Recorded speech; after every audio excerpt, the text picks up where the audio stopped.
Assalamualaikum warahmatullahi wabarakatuh. Alhamdulillah wassalatu wassalamu ala Rasulillah wa ala alihi wa sahbihi wa man ittaba' hudah ila yaumil qiyamah wa ba'd. Kaum muslimin dan muslimat yang dirahmati oleh Allah. Allah Subhanahu wa taala berfirman di dalam Al-Qur'an menyebutkan tentang hikmah disyariatkannya ibadah puasa. Ibadah puasa merupakan ibadah yang sangat agung, ibadah yang sangat dicintai oleh Allah Subhanahu wa taala. Tentu ibadah yang sangat dicintai oleh Allah Subhanahu wa taala tidak mungkin disyariatkan tanpa ada hikmah besar di balik Allah Subhanahu wa taala mensyariatkannya. Allah Subhanahu wa taala berfirman dalam ayat yang sudah kita hafalkan semuanya, yaitu Allah Subhanahu wa taala berfirman, "Ya ayyuhalladzina amanu kutiba 'alaikumus shiyam kama kutiba 'alal ladzina min qablikum la'allakum tattaqun."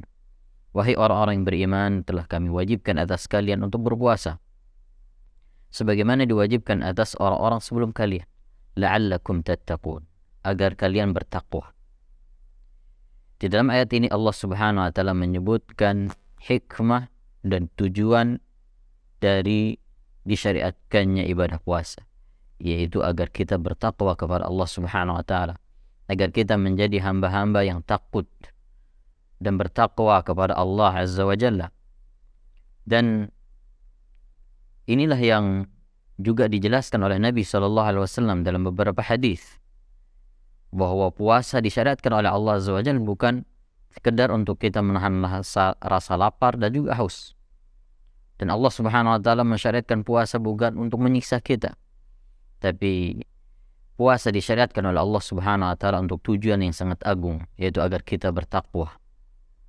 Nabi sallallahu alaihi wasallam bersabda dalam hadis Abu Hurairah radhiyallahu anhu, "Man lam yada' qaul az-zur wal 'amala bih wal jahla falaysa lillahi hajatun fi an yad'a ta'amahu wa syarabahu."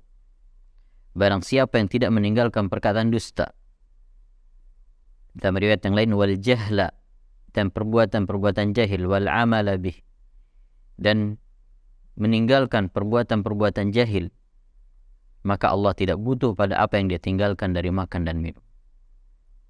Karena hakikat puasa yang diinginkan oleh Allah Subhanahu wa taala bukanlah meninggalkan makan dan minum. Dan ini puasa yang paling mudah yang bisa dilakukan oleh siapa saja. Tapi puasa disyariatkan oleh Allah agar kita bertakwa, dan tidak mungkin puasa bisa mengantarkan kita menjadi orang-orang yang bertakwa kepada Allah tanpa kita meninggalkan maksiat, tanpa kita meninggalkan dosa. Tidak mungkin seorang muslim yang berpuasa hanya meninggalkan makan dan minum tapi maksiat jalan terus. Tentu puasa seperti ini tidak bisa mengantarkan kita kepada ketakwaan, karena puasa ini tidak bisa menjadi junnah, tidak bisa menjadi penghalang kita dari maksiat, dosa, dari perkataan dusta dan yang lainnya, dari perbuatan-perbuatan yang dilarang oleh Allah Subhanahu wa taala. Oleh karena itu, puasa yang kita lakukan hendaknya bisa menjauhkan kita dari perbuatan-perbuatan maksiat, sehingga Allah Subhanahu wa taala memberikan pahala dari ibadah kita ini, dan juga Allah Subhanahu wa taala menjadikan kita melalui sebab puasa menjadi orang-orang yang bertakwa kepada Allah Subhanahu wa taala. Dan juga dalam hadis yang lain Nabi sallallahu alaihi wasallam menjelaskan, tidak sedikit dari orang yang berpuasa dengan meninggalkan makan dan minum hanya mendapatkan lapar dan juga haus. Tidak lebih dari itu. Dia tidak mendapatkan pahala. Apa sebabnya? Sebabnya adalah karena tidak meninggalkan dosa dan maksiat. Karena puasa yang dilakukan ini bukan puasa yang bisa mengantarkannya kepada ketakwaan.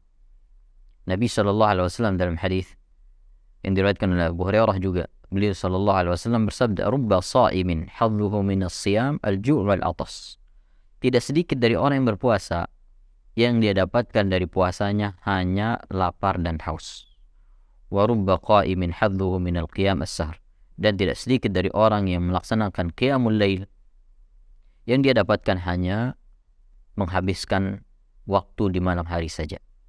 Di sini Nabi SAW menyebutkan tidak sedikit dari orang yang berpuasa yang dia dapatkan dari puasanya hanya lapar dan haus. tanpa mendapatkan pahala dari Allah tabaraka wa ta'ala. Karena puasa yang dilakukan hanya meninggalkan makan dan minum. Yang mana kita ketahui makan dan minum ini asalnya adalah sesuatu yang boleh, tapi kemudian dilarang oleh Allah Subhanahu wa ta'ala di siang hari bulan Ramadan atau di siang hari ketika orang berpuasa. Kalau sesuatu yang tadinya halal kita tinggalkan karena kita taat kepada Allah Subhanahu wa ta'ala, tentu kita harus lebih kuat meninggalkan apa yang selama ini diharamkan oleh Allah Subhanahu wa ta'ala, dan itu diharamkan selama-lamanya sampai hari kiamat. Tidak akan ada waktu kita boleh melakukan apa-apa yang diharamkan oleh Allah Subhanahu wa ta'ala. Dan kalau kita lihat ayat yang kita baca tadi yang menyebutkan bahwa puasa tujuannya adalah agar kita bertakwa, maka sangat sesuai dengan apa yang disabdakan oleh Nabi sallallahu alaihi wasallam bahwa puasa itu hakikatnya bukan meninggalkan makan dan minum, tapi hakikat puasa adalah taat kepada Allah Subhanahu wa ta'ala dengan menjalankan perintahnya dan menjauhkan larangannya. Inilah takwa atau puasa yang bisa mengantarkan seseorang kepada ketakwaan.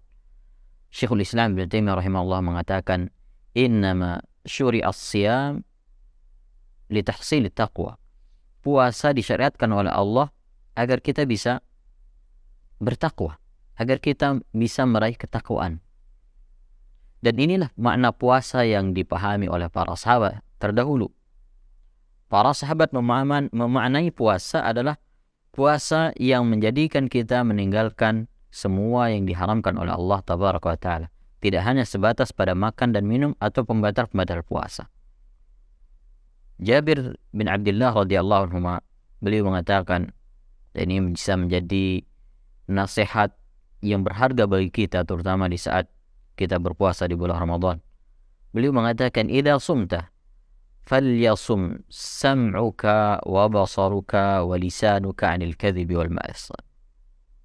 Jika engkau berpuasa, maka hendaknya pendengaranmu, penglihatanmu dan lisanmu berpuasa dari dusta dan juga dari dosa. Ini makna puasa yang dipahami oleh para sahabat ridwanullah alaihim ajma'in, bahwa puasa bukan hanya sekedar meninggalkan makan dan minum. Karena puasa seperti ini adalah puasa yang bisa dilakukan oleh siapa saja. Orang yang melakukan maksiat juga di bulan Ramadan, dia bisa meninggalkan makan dan minum. Tapi puasa yang sebenarnya adalah meninggalkan semua yang dilarang oleh Allah tabaraka wa ta'ala. Baik itu dilarang di kala kita berpuasa ataupun di luar kita berpuasa. Demikian juga para sahabat dahulu ketika mereka berpuasa, mereka berusaha menjaga puasanya dari dosa dan maksiat. Disebutkan bahwa Abu Hurairah radhiyallahu anhu apabila beliau berpuasa, beliau banyak tinggal di dalam masjid. Kemudian beliau mengatakan, nutahhiru siyamana. Kita bersihkan puasa kita. Yaitu dibersihkan dari maksiat, dari dosa. Karena kenapa beliau memilih banyak tinggal di masjid? Karena ketika kita bergaul dengan banyak orang, itu bisa menjadi jalan dan celah bagi kita untuk terjerumus ke dalam dosa dan maksiat. Dan seharusnya itulah yang kita lakukan tatkala kita ingin meraih ketakwaan dari ibadah puasa kita. Maka kaum muslimin dan muslimah yang dirahmati Allah, pastikan puasa yang kita lakukan adalah puasa yang benar, puasa yang sesuai dengan syar'i, yang memenuhi syarat dan rukunnya, dan menjauhi pembatal-pembatal puasa. Dan yang tidak kalah penting adalah kita bersihkan puasa kita dari dosa dan maksiat.